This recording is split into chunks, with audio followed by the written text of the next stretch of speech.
Hi, everyone. This is Phil Travis, and this week's lesson is on the Vietnam War, which, when Americans think about the Vietnam War, we usually think about the period of the Americanization of the conflict, the period in which Americans are dropping bombs in Vietnam, the period in which American ground forces are fighting in Vietnam, which was from 1965 until 1973. In truth, though, the direct involvement of the United States really begins after the French Indochina War, and you could even argue that as a funding party of the French Indochina War, you could even say the Vietnam War begins maybe in 1946. The first American killed in Vietnam, even though his name has not been added to the Vietnam War Memorial in Washington, D.C., the first person killed was actually an individual named Lieutenant Colonel Peter Dewey, who was killed in 1946, probably accidentally mistaken for a French officer. He was killed in Vietnam at the outset of the French Indochina War. But America's sort of direct involvement in Vietnam with advisors and government support, and then eventually with the Americanization of the war, America's war really runs from the mid-50s until the ultimate fall of Saigon in 1975. Vietnam is a really significant conflict in the history of the United States. It has a tremendous influence on a number of aspects with respect to United States foreign policy and domestic policy. It's also a topic that's very close to me personally. My dad my dad served in Vietnam, and the Vietnam War had always been, in my upbringing and my early undergraduate career, Vietnam was always something that I wanted to ultimately do my graduate work in.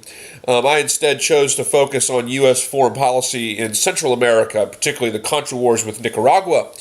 But Vietnam is sort of like my second favorite foreign policy topic. So I get really excited about this subject, and it's extremely important for us to examine and learn about this situation.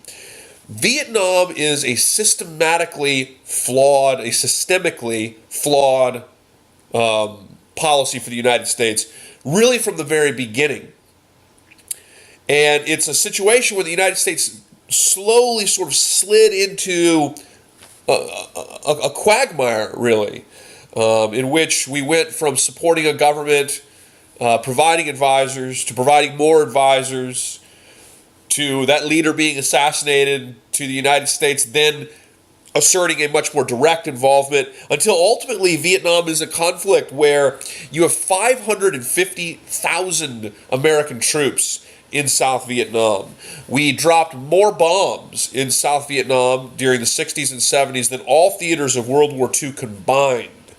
So it's a tremendously devastating conflict. Some 60,000 Americans lost their lives there. The amount of Vietnamese that lost their lives in the French Indochina and in the American Vietnam War is certainly over 1 million. So I want to just take a second and explain some of the reasons why we should study Vietnam. The Vietnam War was a fundamental moment of transformation in the United States. In one respect, there was a transformation in how the government, following the Vietnam War, learned lessons about this conflict and adapted its foreign policy approach as a result. The reason you don't see a draft in our modern wars is because of the controversy of the draft during Vietnam. The reason that the media in war is highly censored is because of Vietnam, which is oftentimes referred to as the television war, because of the manner in which television journalists, a new phenomenon in the United States, brought news reports of the conflict back to the American people, and policymakers then and after have believed that news journalists somehow undermined the American effort there. Concerned with casualties. Vietnam was a conflict where, again, 60,000 Americans died, and in some cases, we saw the images of body bags on the television screen, and this was something that really hurt public morale, and as a result of that, the United States has since sought to fight its wars in such a way that minimize casualties and thereby minimize the controversial nature of a conflict. Public opinion. The Vietnam War was a conflict in which public opinion really had a tremendous effect on the decisions with respect to the pursuit of the war. And so it was a heightened conflict in which the public had very much a role in influencing the U.S. government's policy in a war of containment in the far-off corner of Southeast Asia. The United States has since, as a result, sought to find ways to fight wars that minimize casualties and maintain positive public opinion.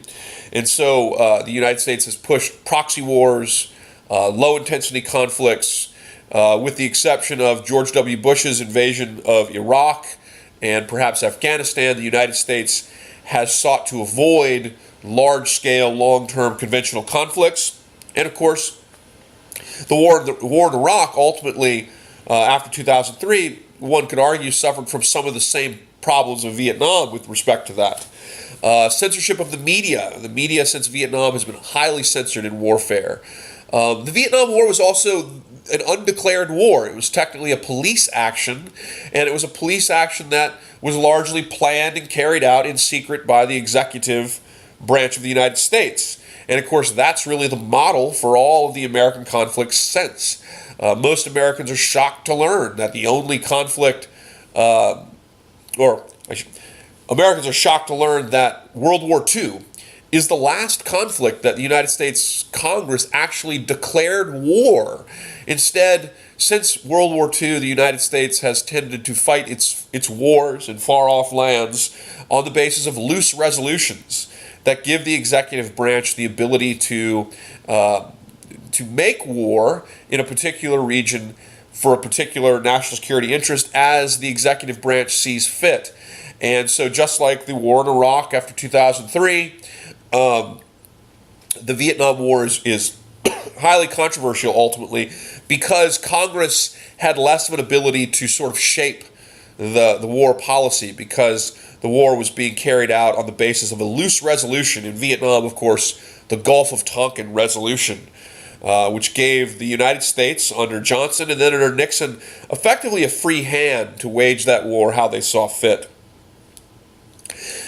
The Vietnam War is also an umbrella for a number of major domestic developments. The anti-war movement was kind of an overarching umbrella, and underneath it we see the development of associated with the anti-war movement, civil rights, women's rights, the LGBTQ rights movement, African American rights, and other Native American and other minority rights movements are oftentimes really framed underneath the umbrella of the anti-war movement to the Vietnam War.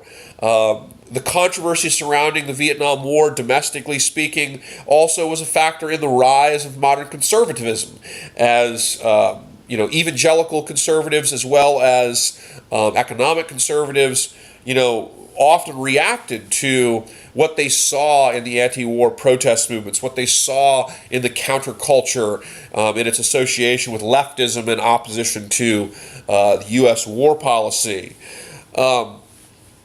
Greater knowledge about PTSD, obviously coming out of the Vietnam War, which is something that many of our veterans, of course, are dealing with today. Changes in how Americans view anti-war protesters. After Vietnam, anti-war protest movements are seen perhaps less favorably than maybe they were initially seen during Vietnam. The anti-war movement absolutely was a visible and highly significant factor during the 60s. And since the government has increasingly sought to convey a notion to the American people that protesting war is somehow un-American. There's also, of course, fundamental issues pertaining to, the environment, to Southeast Asia in general. Even to this day, the United States still gives money to countries like Laos, for example, which was one of the major infiltration points from North Vietnam down the Ho Chi Minh Trail for the clearing of landmines. People in South Vietnam still suffer from health effects, cancer and birth defects, from the chemical warfare, the chemical agents like Agent Orange that the United States used in South Vietnam. And that's just a few examples. There are many other examples that we could cite in discussing why we study the Vietnam War, why the Vietnam War is significant. So in this presentation, I want to look at what I consider the three core flaws in the U.S. Vietnam War policy. The first flaw is nation building. Not to say that nation building is universally in every case something that the United States has carried out, poorly. But Vietnam becomes a perfect example of a very flawed strategy of nation building. After the Battle of Dien Bien Phu, which you can see the location on this map in the top northwestern corner of Vietnam. The Battle of Dien Bien Phu was a climactic battle in which the French were finally defeated in the French Indochina War, defeated by the great general, North Vietnamese general Vo Nguyen Giap. After the defeat at Dien Bien Phu, the combatant powers and other world powers met at Geneva in 1954. They held peace talks, and the job of the peace talks were to determine how Vietnam could be reunified and how peace could be obtained following the loss of the French in the French Indochina War. And it should be noted that the United States by 1954 was paying for upwards of 90% of that war.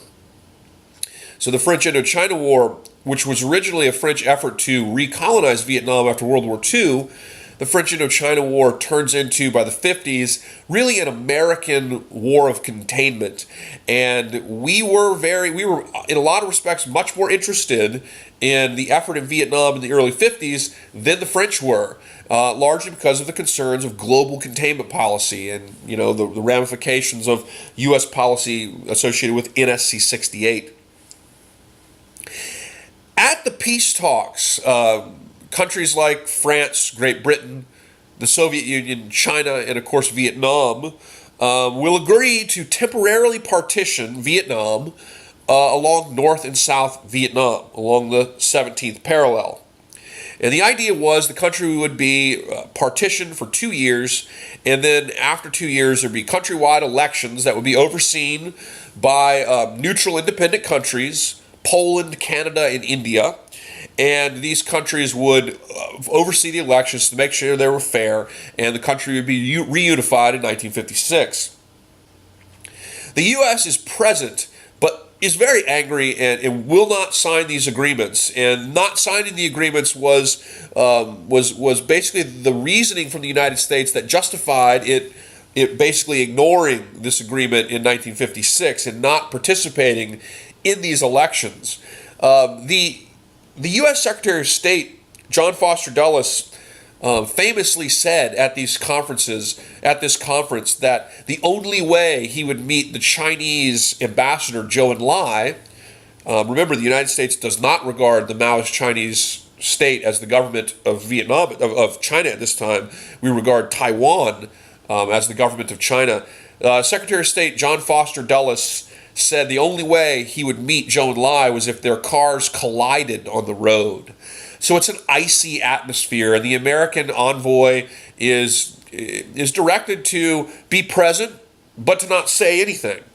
Literally, not say anything at all. Don't participate, just be there. What the United States will, of course, do is the United States will, by 1956, between 1954 and 56, the United States will try to find its own leader for South Vietnam. And that leader is pictured here, shaking hands with Dwight D. Eisenhower. Next to Eisenhower is John Foster Dulles, the Secretary of State. And his name was No Dinh Diem. And No Dinh Diem was a devout Catholic He actually spent some time in a monastery in New Jersey during the French Indochina War, before he becomes the head of state of this newly created South Vietnam. We put our chips behind No Dinh Diem. We refuse to hold elections. We tell Diem he doesn't have to participate in these elections either, because the United States and South Vietnam never signed anything. And as a result of that, Diem will refuse to participate in these elections. And by the late 1950s, following an intense crackdown against communists in South Vietnam, the North will decide to reignite the conflict, to bring South Vietnam into unification with North Vietnam under the mantle of communism. Now, one might say, well, why doesn't the United States just have elections in 1956? Don't we have a guy that will win? And the truth of the matter is no. The reason the Eisenhower administration did this is because it knew that the only way it could prevent Vietnam from going communist in an election was to do this, to find a leader to oppose the North, and that it could stand behind to contain communism in South Vietnam. Had elections been held, legitimate elections held in 1956, U.S. policymakers knew without a question, without a shadow of a doubt, that Ho Chi Minh would win. And they refused to have Vietnam go communist. They refused to have all of Vietnam go communist in an election. And so the U.S. will consolidate strength in the South. It will begin to fund and support No Dinh Diem's government. It will send advisors there, and it will use this to prevent a communist takeover of South Vietnam. And of course, the United States is so concerned with this because of the so-called domino theory, the fear that if we did not contain communism in one small, particular, far-off area, that the ramifications could be far-reaching for American interests, that it could result in the toppling of many, many countries. The rhetoric behind Vietnam is, if we lose South Vietnam to communism, before you know it, Laos, Cambodia, Thailand, India, Australia will be falling to communism. Diem's government was fundamentally flawed.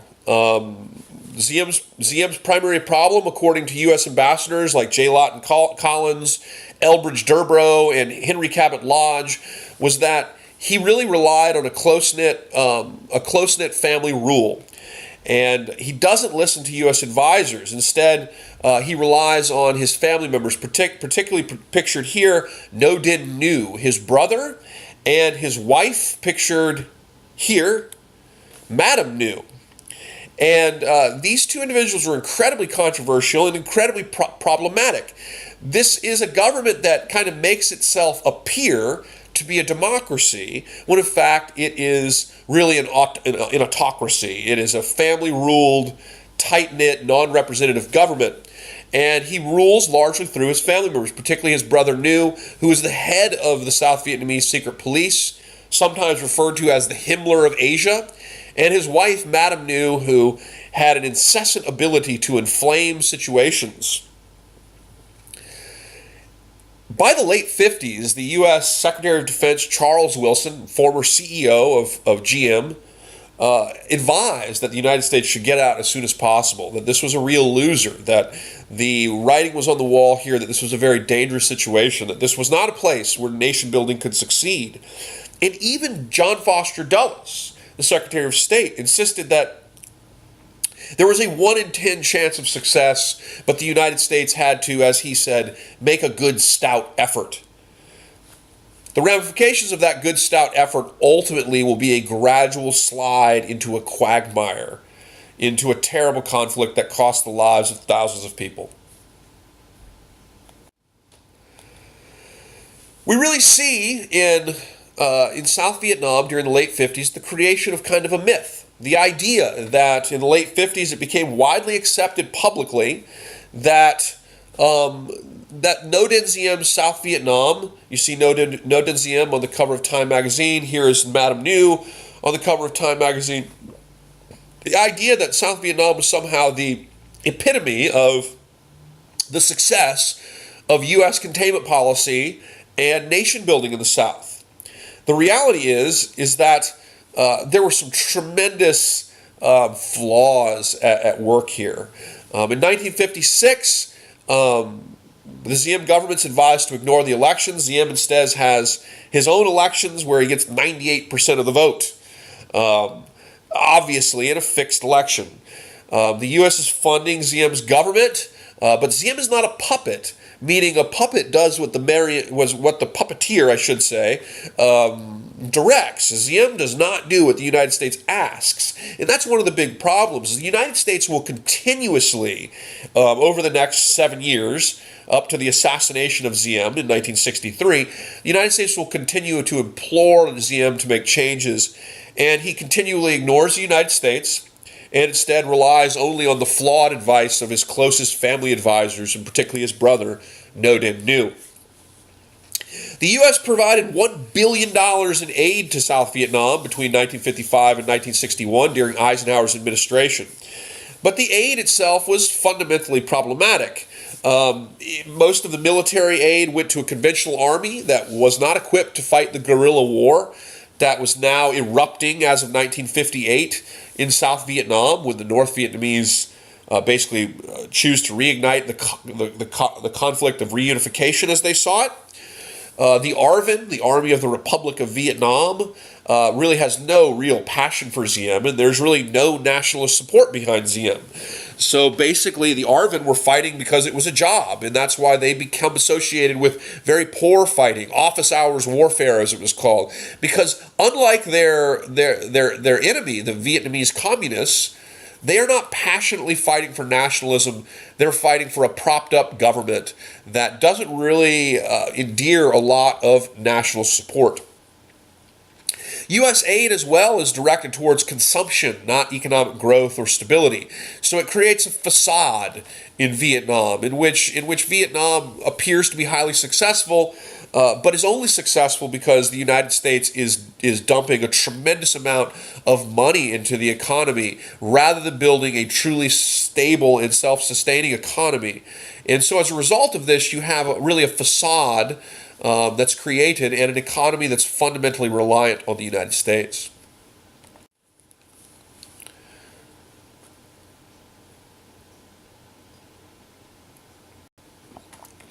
There are numerous problems with Diem's leadership.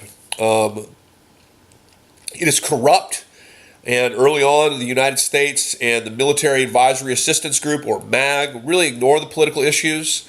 The United States doesn't see the political issues as a big deal. The United States believes that you just simply, provide the military capabilities to bring security against communists, and everything else would take care of itself.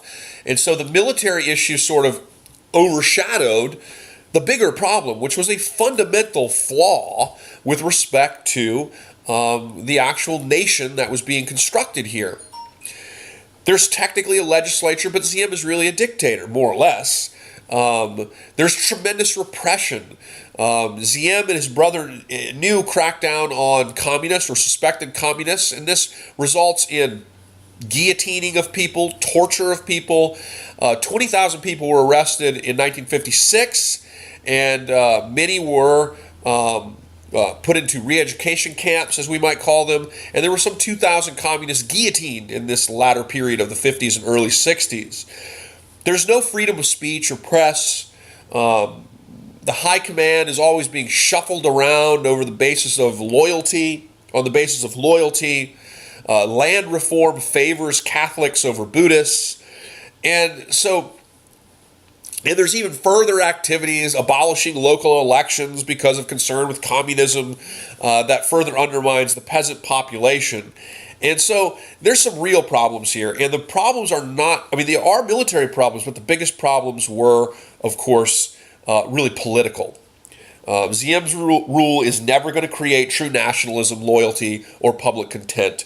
Instead, his rule did quite the opposite. And as the conflict, which really starts to begin in 1958, as the conflict with North Vietnam begins to escalate, the response of Ziem is not to follow the advice of the United States, but rather to increasingly tighten his inner circle and to become increasingly repressive against wide swaths of South Vietnamese people on the basis that they somehow are connected to an inherent communist threat.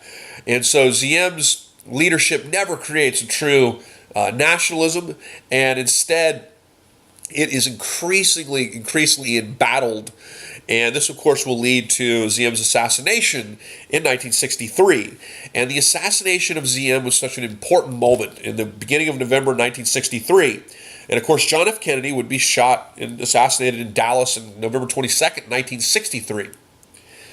And this was a huge moment because many historians have suggested that Kennedy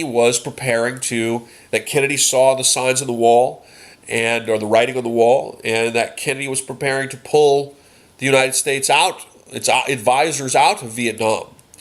We'll never know whether he would have done that. But the reality is when Diem's assassinated, the United States has a choice to make. It will either pull out of Vietnam or it will deepen its involvement, because there's nobody to replace Diem. Diem's a terrible leader, but there's not even a leader remotely in Diem's position to replace him. And so if the United States stays with Vietnam, it must really take much greater responsibility on its own to conduct this conflict. And so it was really a fundamentally flawed effort at nation building, and one that the United States continually overlooked the domestic and political issues in favor of addressing only the issues of security. And that was a very, very big issue here. Of course, the Americanization of the Vietnam War occurs during Lyndon Johnson's presidency. And, Johnson never wanted to be like a president defined by war. And in fact, he never intended U.S. involvement in Vietnam to be what it became.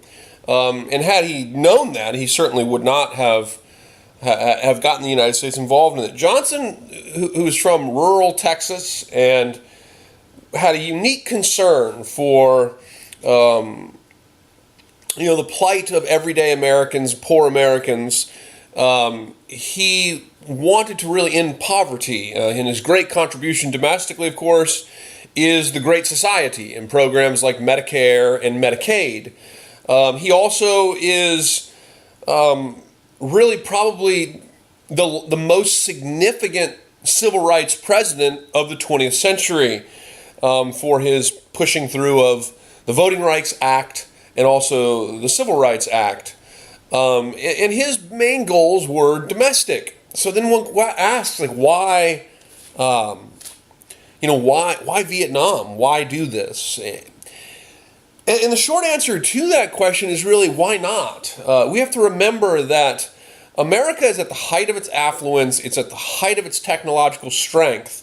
And we're talking about, a war in which the opponent is a developing nation without advanced technology, without advanced industrial infrastructure. And so the United States had this sense that because of our technological advantage and our power, that effectively we had the ability to obtain the type of negotiated agreement in Vietnam that we desired, and that it would literally just be a matter of showing our technological military power that would force the North Vietnamese to the table to negotiate.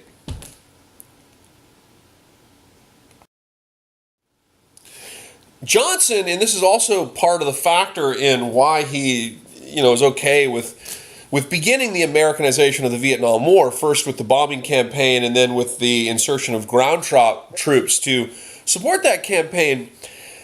He is what you might call a wheeler and a dealer.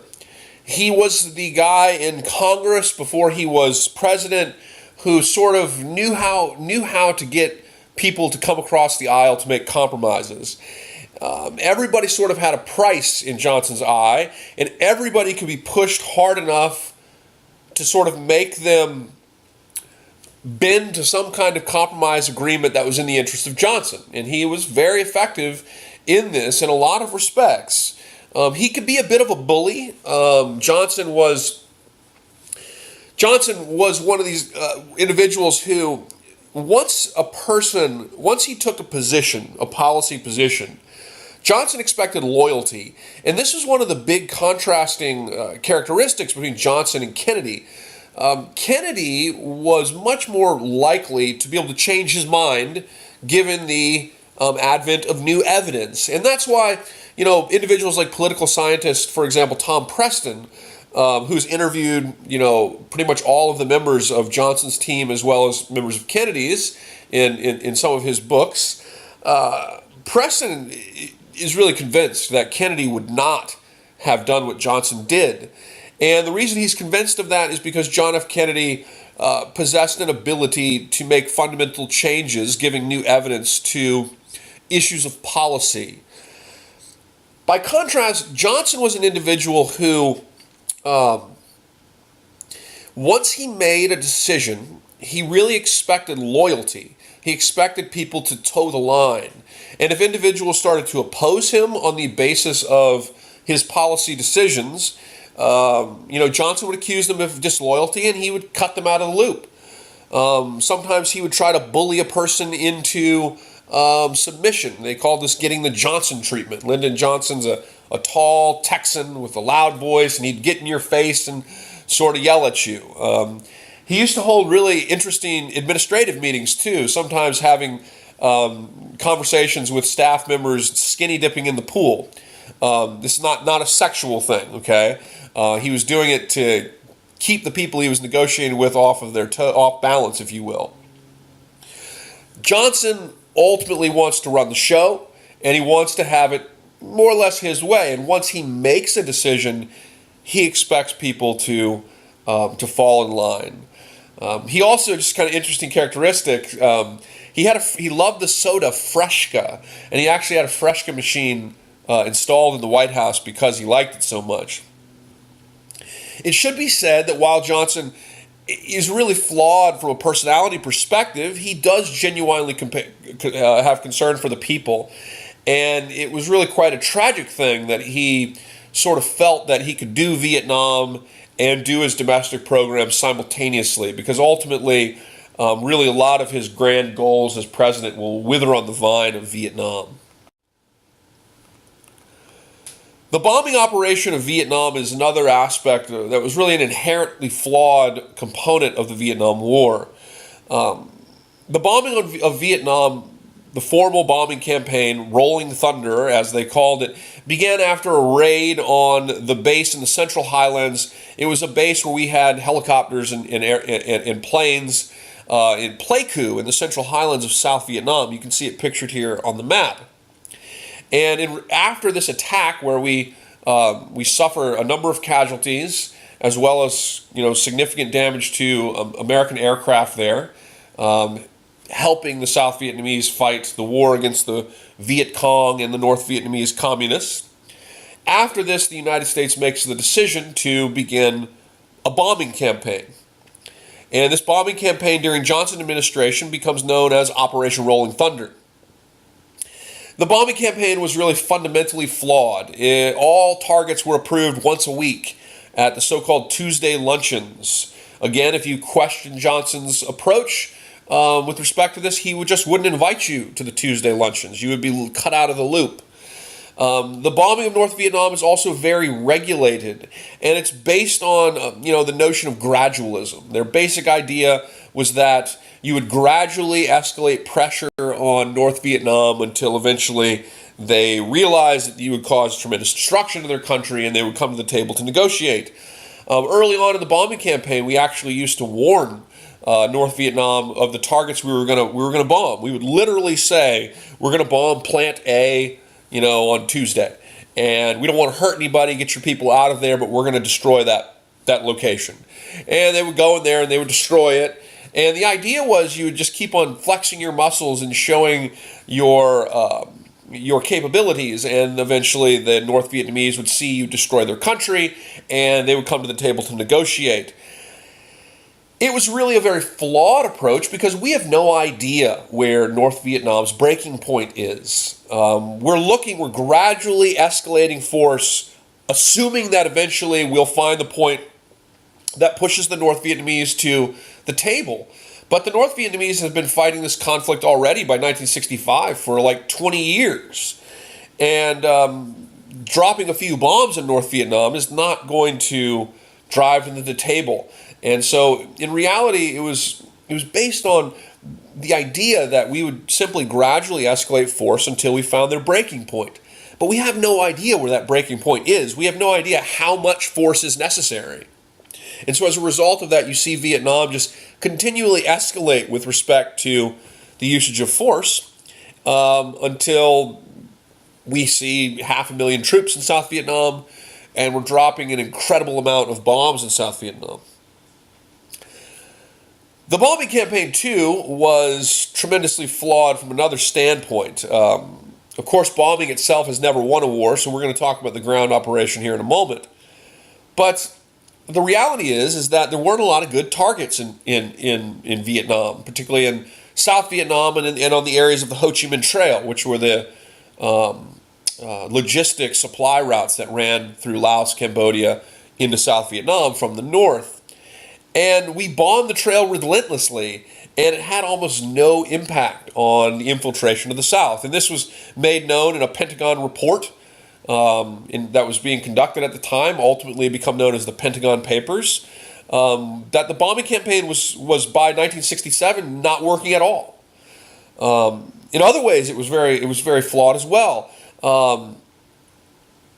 It cost $30,000 for one B-52 sortie to go bomb the Ho Chi Minh Trail.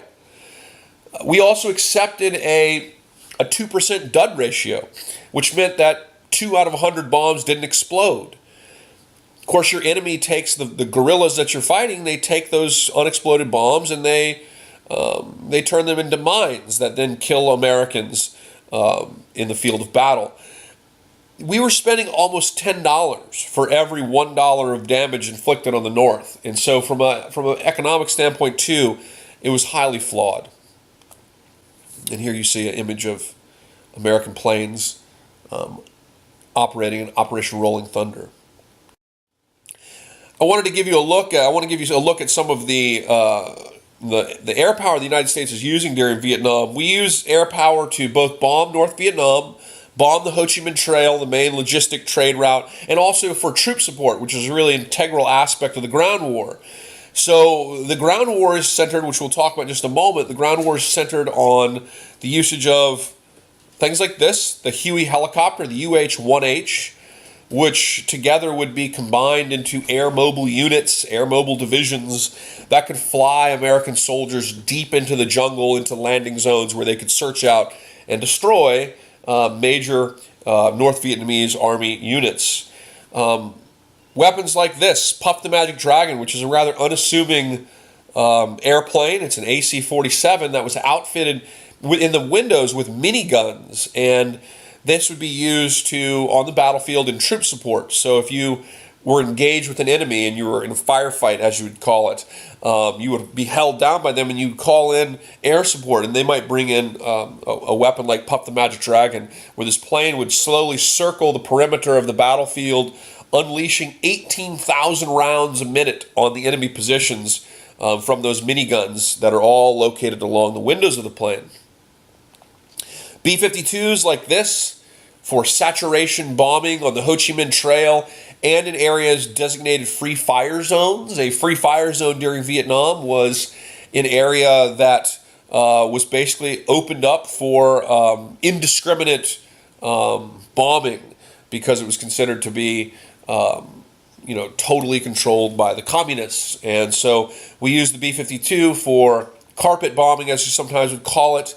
It was highly, it put the fear into people you were bombing, but in terms of actually eliminating legitimate targets, as I mentioned on the last slide, it was really not working. It was largely a waste of money.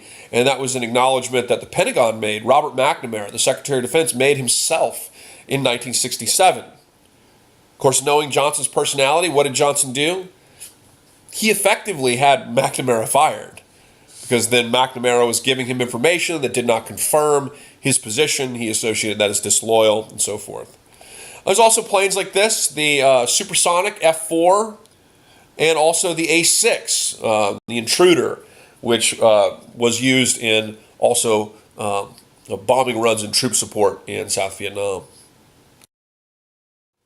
Of course, we also had programs like Operation Ranch Hand, which is effectively chemical warfare. Operation Ranch Hand, as the United States increasingly Americanized the conflict and struggled with trying to find a way to eliminate this guerrilla enemy from the jungles of Vietnam in and around the villages of South Vietnam, we looked for ways to deny the enemy cover. And one of the ways you did that was, in some cases, bringing in plows to knock down all of the trees. Other ways you did this was to defoliate the trees, which we did using Operation Ranch Hand, in which we used basically, they're called the rainbow pesticides, the rainbow chemicals. Agent Orange was the most commonly used, but there were others. And these are sprayed on 20% of the countryside, and it defoliates the trees. It's also not water soluble, so it stays there for a long, long time. And of course, the ramifications of this, American soldiers were sprayed with this, Vietnamese people were sprayed with this, and the ramifications were lots of cases of cancer, of birth defects, and so forth. So it was a really costly method of war, and also one that the shorthand really didn't fundamentally alter the war in any major way. The ground war began in 1965, and the ground war initially was basically just designed to support the bombing. So the first ground war, the first ground campaign, ground troops, I should say, were brought in 1965. March 8th is when the first ones arrived at Da Nang on the coast of South Vietnam, and their job was basically, they weren't going out to take on the enemy. They would just sit around the bases, and if the bases were attacked, they would be there to defend the bases. They were basically sitting around waiting for the bombing campaign to work, meaning waiting for the bombing campaign against North Vietnam to bring the North Vietnamese to the table, which was never going to work. The bombing campaign on North Vietnam was highly limited. We would not bomb above the 20th parallel, which on the map here is just north of Vinh. We wouldn't bomb around cities. We wouldn't bomb ports, because largely the United States is very fearful that if we accidentally sink a Soviet ship, or if we instigate or if we harass the Chinese, that we could have a larger war with the Soviets and or the Chinese.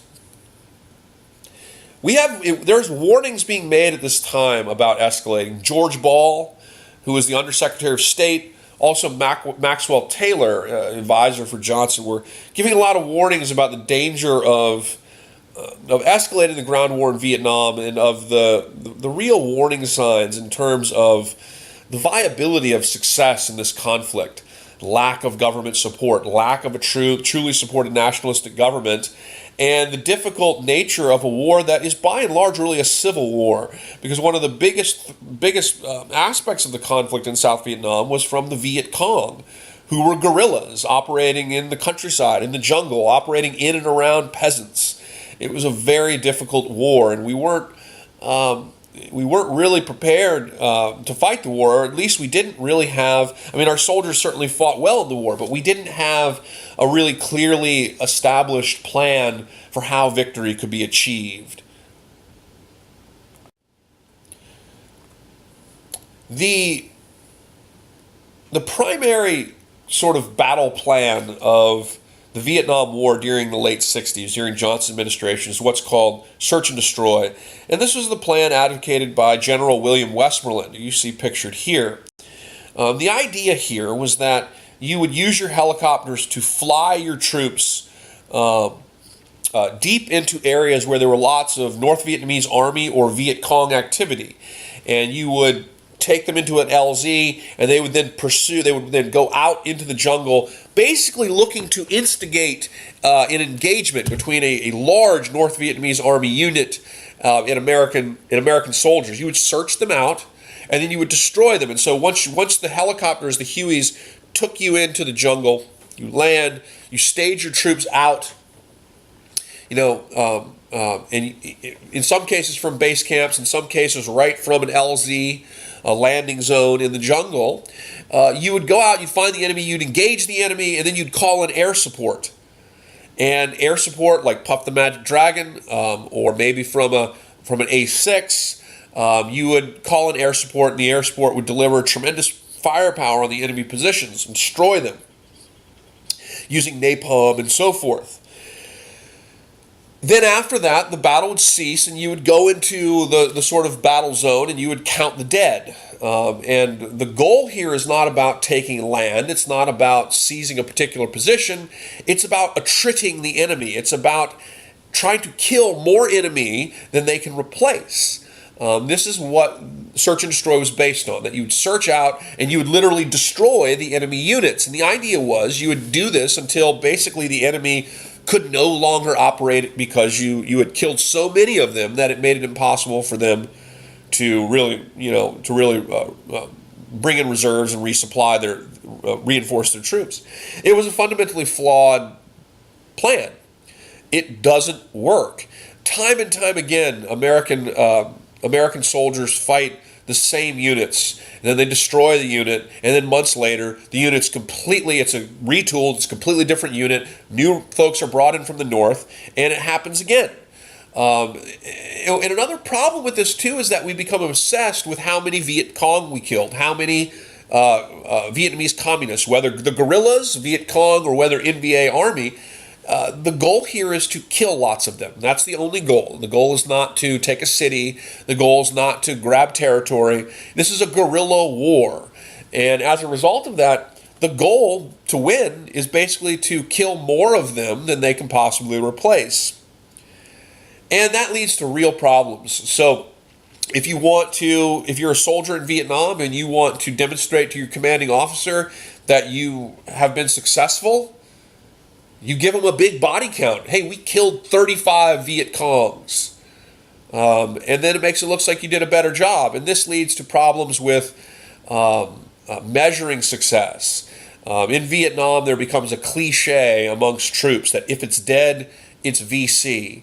We have arbitrary inflation of the body count in some cases. You have women and children and old men oftentimes included in the body count. And it's really basically trying to simply attrit the enemy, to kill more of them than they can replace. And like the bombing campaign, we have no idea where that line is. We're just assuming, because of our technological know-how, that we can achieve that line. But we really, really fail to understand the true nature of the conflict. What are the people fighting for? What are their capabilities?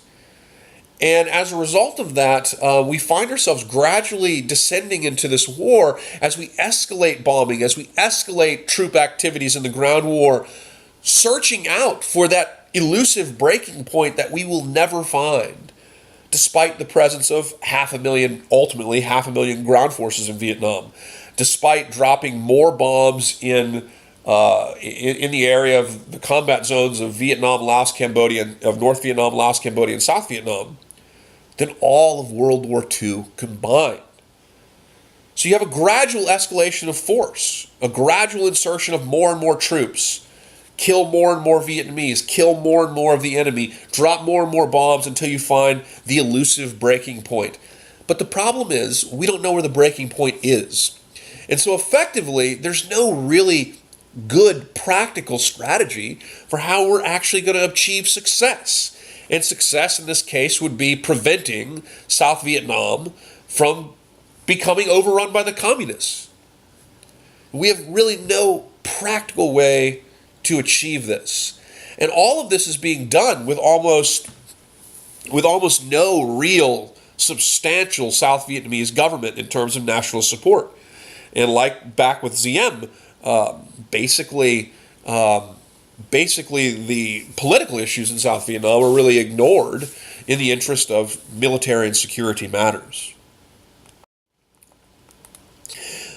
There's also some major issues with, search and destroy on other levels. First of all, air mobility is very loud. You fly 30 Huey helicopters into the countryside. The enemy is going to see you land. They know the countryside. They're operating there. It's their country, not yours. And so you're very obvious. Your LZs are big open jungled areas. The helicopters are loud. So the enemy can see you coming and can choose which day to fight you and which day not to fight you. The body count, too, was a bad way of measuring success, as I just mentioned on the previous slide. It's a guerrilla war, too. You're not holding territory, and you're oftentimes fighting the same army groups in many of the same positions over and over and over again. And the result is this is very bad for troop morale, for the psyche of the soldiers. As this war of attrition escalates, you see troop levels continually escalate. June 65, 75,000 troops. Fall of 65, 175,000 troops. By 1967, 431,000 troops. And by the end of the 60s, we're talking about over 500,000. And so one might say, why don't they see these issues? And the reason they don't see these issues is because by 65 and 66, it seemed like search and destroy would work. Particularly, the evidence was seen with the Battle of the Ojrong Valley, which, if anybody's wondering, there's a great movie called We Were Soldiers, and there's actually a better book called We Were Soldiers Once and Young about the Ojrong Valley. And this was a battle that, the United States basically, it was the prototypical example of search and destroy. We engaged a large NVA, I think it was a regiment. We held them down in battle for 3 days. We called in overwhelming air power, and we annihilated them on the battlefield, and they took massive casualties. They ultimately disengaged the conflict from us. The battle was over, and the United States considered it a huge success, and it was considered a verification of search and destroy. But there were a lot of the flaws. How well is this a measure of success? How easily will you be able to simply take out large NVA groupings? They discount the ability of the Vietnamese to adapt, which they do. And they go to smaller types of guerrilla operations, avoiding the major engagements. And so we really missed a lot of the big warning signs here following the Ojrang Valley. The enemy during the Vietnam War is both the NVA regular army, but during the 60s, the biggest threat was from the Viet Cong. And the Viet Cong were generally southern guerrillas, communists. The name Viet Cong was the term that the South Vietnamese government used to refer to them. And they operated in the villages. They were operated with the people. And the problem with this here, this is a very key factor, this will blur the lines between the civilian and the combatant. And the result is that many civilians will get killed, and there will be many villages burned to try to destroy the support for the Viet Cong. Burning villages, moving populations, and knocking down houses and burning villages was a part of America's policy of denying support to the guerrillas, which were generally perceived as could be almost anybody. These are soldiers. These people don't wear uniforms. They operate in the countryside. They rely on the populace, and they are able to operate largely autonomous from the NVA regular armies from the north. And so it's a guerrilla war that really is in the countryside and is really blurring the lines between combatant and civilian. There's also huge issues with what we're trying to do, which would be to cut the supplies from North Vietnam to these Vietnamese communists by bombing the Ho Chi Minh Trail. This is also very ineffective because the Ho Chi Minh Trail was a complex of very rugged, primitive trails. And the Vietnamese would adapt. They would change. They would move the trail. They would build floatable bridges that couldn't be seen during the day by bombing operations. They would move things on bicycles. And the Viet Cong basically really need very little supplies to operate in South Vietnam.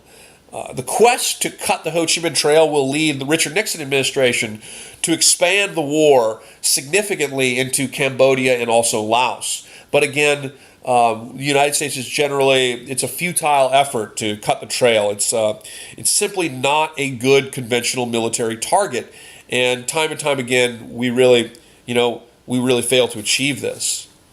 And even when the United States does achieve some success, like for example, we use these things called RD teams, or research and development teams, which would be brought into the villages of South Vietnam to infiltrate the villages and work with the people, just in the way that the Viet Cong did. But the problem is that as soon as you made certain advances, you'd have an American, operation that would accidentally strafe or hit a village with napalm, and then you've basically destroyed, any positive work with the people that you may have achieved. The guerrilla tactics of the Viet Cong also create for a very difficult situation for American soldiers in Vietnam. Upwards of some 20% of American casualties come from mines, tripwire mines, for example. There are also, as you see pictured in the picture above and below, the usage of punji stakes, which were sharpened bamboo stakes, oftentimes covered with feces. So if you stepped into a hole with these, it would impale your legs and it would cause an infection. The Viet Cong rely on ambushes. Soldiers are very frustrated by this because many American soldiers that fight in Vietnam will come back to say, we had a lot of casualties, we had a lot of guys get hurt, and we never saw the enemy once. You would be ambushed, there would be some explosions, some gun would fire, you would fire back into the trees, and then it would stop. And you would go through the trees and you would look for bodies and blood trails, trying to assert success on the basis of the kill count. There's also a lot of psychological war tactics. The Viet Cong would persecute villagers, terrorizing their leaders if they aligned with the United States. And of course, if they aligned with the Viet Cong, the United States would go in there and move the population and burn the village down. So the population in Vietnam is very much caught in the middle of a guerrilla war, and it makes it very, very difficult to deal with. There were also psychological issues with the mutilation of American dead by the Viet Cong as they sought to work on the psyche of American soldiers. The war in Vietnam is very difficult for American soldiers. They deal with a hot and wet climate. During the monsoon, it could get cold at night. You had issues with immersion foot, which is kind of like trench foot, as some would call it, from your feet being wet all the time. There are leeches everywhere, ants. It's a very difficult environment to fight in. Sometimes it would get so hot that if you wore your helmet for too long, you ran the risk of severe heat stroke. And it results in a war in which Americans are very, very frustrated. You're not taking territory. The enemy's always coming back. You're fighting the same battles over and over again. You don't see the enemy, and so forth. And the consequence of this type of war is a blurring again of the distinction between peasant, villager, and Viet Cong, and it leads to the macabre estimation of success, the kill count, and the notion that if it's dead, it's VC. So oftentimes, non-combatants are being chalked up as enemy combatants as part of the kill count. During Vietnam, we have some real issues with our army too. We have an army that is made up of enlistees and draftees, and when you go to Vietnam, you basically had a one-year tour. It was technically 395 days, and soldiers often go there counting the days in this difficult war. Do your duty and do your service, and then get home, and hopefully you'll get home alive, fighting in this jungle war, far off corner of Southeast Asia. We have a younger military too. The average combat soldier in Vietnam is 19 years old, and of course, during World War II, perhaps I shouldn't say of course, but during World War II, the average soldier's age was 26, and that's a very significant piece of information, because you have an issue where younger soldiers are more inclined to handle the stresses of this kind of war less favorably than a more mature, older soldier. And so undoubtedly, this is one of the reasons why we see such issues with the killing of civilians, like in events like the My Lai massacre. You also have issues with experienced soldiers leaving after a year. You served your tour of duty and then you were gone. And so you kind of recycled the best troops out and were constantly replacing them with inexperienced troops, green troops. And this was a real problem in Vietnam. And certainly there were soldiers who served multiple tours. But unlike World War II, where a soldier was in the fight basically until they were wounded or removed for other reasons, in this case, you're in for 1 year, and so you're kind of recycling your most experienced troops. You're kind of learning the same problems over and over again. People are also being drafted into a guerrilla war. It's very bad for troop morale, and this was a core of the anti-war movement, which we'll talk about in the next presentation. A core of the resistance of the anti-war movement was opposition to things like the draft, which unfairly preyed on the poor and in minorities, particularly African American communities, which made up some 13% of the American population. But because their communities were more poor, so there weren't as many, for example, college deferments from the draft, you saw a disproportionate amount of African Americans serving in combat zones, with respect to their population of the United States. So it's a very problematic conflict, and it's one that we don't ever really develop a consistent and well thought out understanding for how to achieve success. Instead, we are always overlooking in Vietnam the fundamental problems, political problems, the fundamental problems with respect to the government in South Vietnam and with the nature of the conflict. And instead, we are focusing only on trying to attrit the enemy, drop enough bombs to make them give in, to go to the peace table, kill enough of them, put enough American soldiers in there to kill enough of the Vietnamese to force them to come to the peace table because of an inability to support the conflict. And these were fundamentally flawed military strategies that simply were never going to be able to achieve the objective we hoped. Even when we are exerting an overwhelming amount of force on the Vietnamese, they're it's almost inconceivable to the Americans at the time. But their escalation from North Vietnam, their support from North Vietnam's ability to continue this war through the NVA and the Viet Cong will continually go up. And, of course, this will really create significant problems for the Johnson administration. And eventually, with the Tet Offensive of 1968, we'll see the capabilities of the Viet Cong and the NVA across South Vietnam in a countrywide offensive really shock the American people to such an extent that many Americans really will be so disheartened with Vietnam that the United States will begin a process of withdrawal.